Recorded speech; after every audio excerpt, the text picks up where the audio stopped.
الرحیم الحمدللہ رب العالمین وصلی اللہ علی محمد وآلہ الطاہرین ولعنۃ اللہ علی اعدائهم اجمعین الی قیام یوم الدین وقال اللہ تعالی وهو اصدق القائلین قل یا اہل الکتاب تعالوا الی کلمۃ سواء بیننا وبینکم۔ جیسا کہ آپ کے علم میں ہے کہ پوپ فرانسس کہ جو مسیحیوں کے رومن کیتھولک فرقے کے لیڈر ہیں، وہ عراق آ رہے ہیں آیت اللہ العظمیٰ سیستانی سے ملنے کے لیے اور حضرت ابراہیم علیہ السلام کی جائے ولادت کے جو عور کے مقام پر ہے اس کی زیارت کے لیے۔ اس سے پہلے کہ اس سفر کے بارے میں جو گفتگو چل رہی ہے سیاسی اعتبار سے اور مذہبی اعتبار سے، اس کو بعد میں ڈسکس کریں گے۔ پہلے مختصر سا تعارف خود پوپ فرانسس کا کرائیں کہ یہ پوپ کے نمبر کے اعتبار سے 266 نمبر پر ہیں۔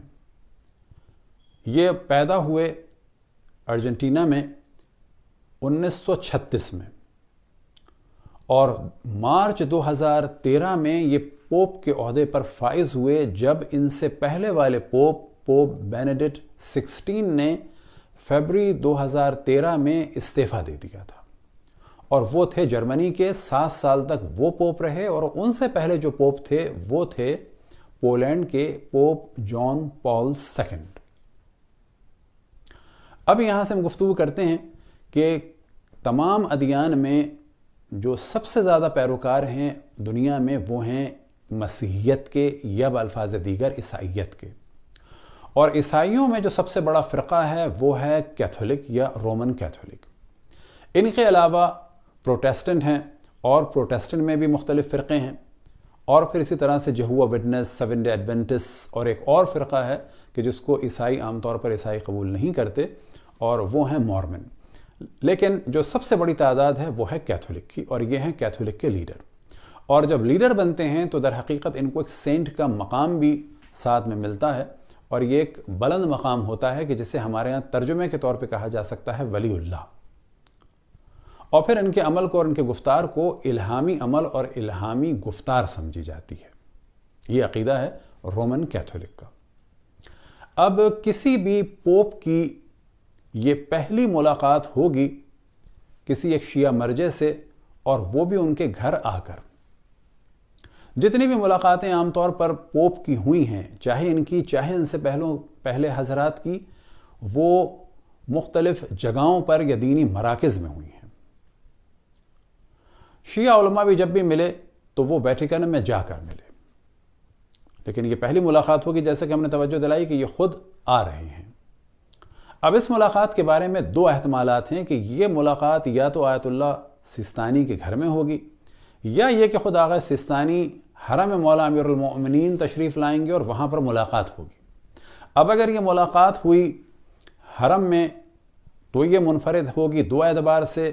کہ کوئی بھی پوپ ایک شیعہ مرجع سے ملنے آئے، ایک، اور دوسرے یہ کہ حرم مولا امیر المؤمنین کی کسی بھی پوپ کی یہ پہلی زیارت ہوگی۔ اور اگر یہ ملاقات ہوئی آغا سیستانی کے گھر میں تو اس گھر کے بارے میں خود کیتھولک پریسٹ کے درمیان جو گفتگو چل رہی ہے وہ یہ کہ یہ پہلی ملاقات ہوگی کسی بھی پوپ کی کسی بھی دینی رہنما کے گھر میں،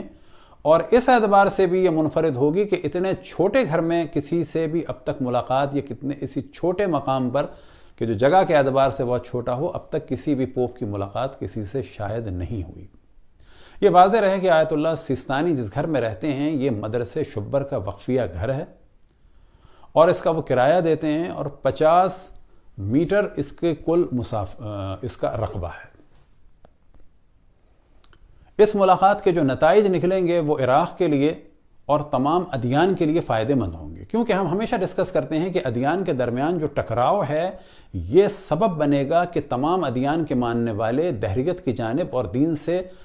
دوری کی جانب جائیں گے، اور یہی حال ہے دیگر فرقوں کے درمیان ٹکراؤ کا۔ اور ہم ہمیشہ توجہ دلاتے ہیں کہ تمام مسلمان فرقوں کے درمیان اتحاد ہونا چاہیے، لیکن اتحاد اس بنیاد پر کہ ہم دونوں ایک دوسرے کو مسلمان سمجھیں، نہ یہ کہ ہم مسلمان سمجھیں وہ ہمیں کافر سمجھیں، نہ یہ کہ ہم سفید پرچم لہرائیں صلح کا اور محبت کا، اور وہاں سے جو ہے کلیشنکوف میں جواب آئے۔ بس تمام ادیان میں احترام، تمام ادیان کے درمیان اتحاد و احترام ہو، اور تمام مذاہب اسلامی کے درمیان اتحاد بھی ہونا چاہیے، لیکن ایک برابری کے مقابلے پر اور ایک دوسرے کو مسلمان سمجھتے ہوئے۔ اب اس ملاقات کو روکنے کے لیے مختلف ممالک نے بہت کوشش کی، دہشت گردوں نے کوشش کی، خصوصاً عربوں نے بہت زیادہ کوشش کی، اور وہ دو وجوہات کی بنیاد پہ کی، جن میں سے ایک وجہ یہ تھی کہ عراق جو ہے وہ کچھ دنوں کے لیے دوبارہ ایک پازیٹیو طریقے سے خبروں میں نہ آئے۔ دوسری وجہ یہ تھی کہ جب یہ تصویریں آئیں گی تو آیت اللہ العظمیٰ سیستانی کے ساتھ آئیں گی، اور یہ چیز سبب بنے گی کہ دنیا میں بڑی تیزی سے لوگ سرچ کریں گے ان کے نام کو، یعنی آغا سیستانی کے نام کو، اور پھر یہ دیکھیں گے کہ یہ کس مذہب سے ہیں، کس دین سے ہیں، تو اس میں خود بخود ایک سلسلہ ہوتا ہے سرچ کرنے کا۔ عراق کے لیے جو میڈیا میں خبریں آ رہی تھیں پچھلے چند سالوں سے، ظاہر ہے کہ وہ اس قسم کی تھیں کہ وہاں کے حالات خراب ہیں۔ اب یہ بات واضح رہے کہ پوپ فرانسس نے 1.5 سال کے بعد کوئی پہلا سفر کیا ہے، اور وہ بھی اس ملک کا کیا ہے کہ جہاں پر بہت زیادہ خطرے ہیں، اور ان کو آخر وقت تک روکا جا رہا تھا، جیسے کہ کل ان کا جہاز ٹیک آف کرنے سے چند گھنٹے پہلے تک یہ ڈسکشن ہو رہا تھا کہ وہاں پر خطرے ہیں، اور پوپ فرانسس نے فرمایا کہ آغا سیستانی نے اور عراقی گورنمنٹ نے سیکیورٹی کی ذمہ داری لی ہے۔ اب عراق میں آغا سیستانی کی جو اہمیت کے ویٹیکن والے قائل ہیں، اس کی وجہ یہ ہے کہ آغا سیستانی نے ایک بہت پازیٹیو پارٹ پلے کیا، اول تو تمام دنیا میں سیاست میں، اور خصوصاً دہشت گردوں کے مقابلے میں، اور پھر عیزدیوں کی جان مال و عزت و آبرو کو بچانے کے لیے اور مسیحیوں کی جان مال و عزت و آبرو کو بچانے کے لیے، اور انہوں نے عملی اعتبار سے یہ پیغام دیا کہ ہم تمام انسانوں کو پہلے انسان سمجھتے ہیں، بعد میں نوبت آتی ہے کہ کون کس دین کا ہے۔ اور آپ نے اعلان فرمایا کہ نجف کے دروازے آپ لوگوں کے لیے کھلے ہیں، جب چاہے آپ نجف تشریف لائیے اور یہاں آ کر قیام فرمائیں۔ پھر آپ نے بہت بڑی تعداد میں حتیٰ پیسہ دیا کہ جو لڑکیاں اس وقت عیسائیوں کی یا عیزدیوں کی داعش والے بیچ رہے ہیں، ان کو خریدیں اور خرید کر محفوظ مقام پر یا ان کے گھر والوں یا رشتہ داروں تک پہنچائیں۔ یہی وجہ ہے کہ ویٹیکن میں بہت زیادہ احترام ہوا شیعت کا، اور خصوصاً آغا سیستانی کا، اور پھر اس کے بعد کچھ لوگوں نے حضرت فاطمہ پر اور حضرت زینب پر کتابیں لکھی، کچھ پریس نے، اور اسی طریقے سے ڈیلیگیشن آنا شروع ہوئے کرسچنز کے اور خصوصاً رومن کیتھولک کے عاشور اور اربعین کے زمانے میں، اور اسی طرح سے بعض دیگر مذاہب مسیحیت کے ڈیلیگیشن بھی آنے لگے۔ اور یہ نتیجہ ہوتا ہے کہ جب آپ کسی کو احترام دیں، کسی کی جان مال عزت آبرو کا خیال کریں۔ البتہ عراق میں ویسے ہی امام حسین علیہ السلام سے سب کو محبت تھی، لیکن آغا سیستانی کے اس عمل سے کہ بلا شک ہمارے تمام مراجع اعظام صلح و صفا کا ایک پرچم ہے، اور دو ہستیاں ایسی ہیں کہ جب بھی ان کی تصویر آتی ہے تو خود بخود تشیع کا تصور ذہن میں آتا ہے، یعنی آیت اللہ العظمیٰ خامنائی اور آیت اللہ العظمیٰ سیستانی، کہ خداوند تبارک و تعالیٰ ان دونوں کو صحت اور عافیت کے ساتھ طول عمر عطا فرمائے، اور ان کا سایہ تمام مسلمانوں پر قائم اور دائم رہے۔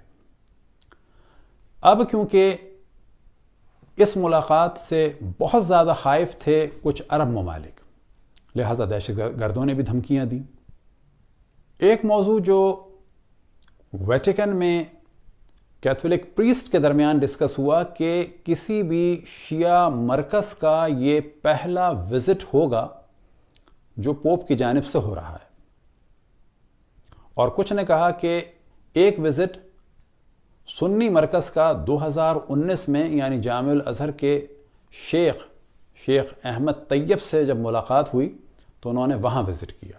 تو بعض نے کہا کہ یہ ایک طرح سے بیلنس ہوا ہے کہ پہلے ایک سنی لیڈر سے ملاقات ہوئی، اب شیعہ لیڈر سے، لیکن بعض ان کے اسکالرز نے کہا کہ پہلی بات یہ کہ الازہر بھی شیعوں کا مرکز تھا، یعنی شیعہ اسماعیلیوں کا،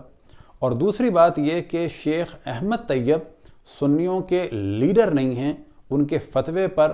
سنی عمل نہیں کرتے، صرف وہ ایک سنی یونیورسٹی کے لیڈر ہیں، لہٰذا کسی اسلامی لیڈر سے کہ جو صحیح معنی میں لیڈر ہو اور اس کے بہت سارے پیروکار ہوں، جس کے حکم پر لوگ اپنی جانیں دینے کے لیے تیار ہوں، تو عالم اسلام کے کسی بھی ایسے لیڈر سے یہ کسی بھی پوپ کی پہلی ملاقات ہے، اور ہم پہلے توجہ دلا چکے کہ ایسی ملاقات کہ جس میں پوپ خود آ رہے ہیں۔ خداوند تبارک و تعالیٰ سے دعا ہے کہ تمام ادیان اور تمام مذاہب کو محبت کے ساتھ رہنے